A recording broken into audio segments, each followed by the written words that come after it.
Muhyiddin ibn Arabi, the master of the saints, the greatest sheikh, this blessed man discovered this through unveiling. He made so many unveilings.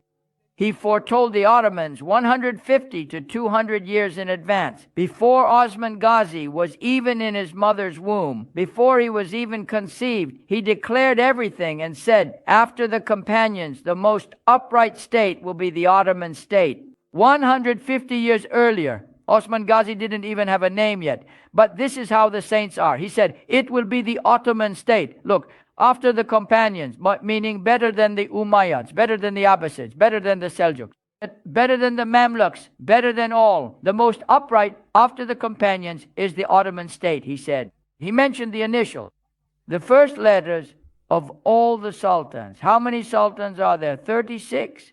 He mentioned the initials of all the sultans one by one and said, this state will continue until the appearance of the letter Mim. Someone will come and his name will begin with M, and with him the state will end, he said. You understood who that Mim refers to. If you didn't understand, what do I care? Am I supposed to deal with you? After that, this is such a magnificent saint. Once he fell from a horse and broke a bone. People immediately came saying, Master, Master, what happened? He said, I knew this years ago from the secret sciences in Surah Al-Fatiha that I would fall here and break this bone.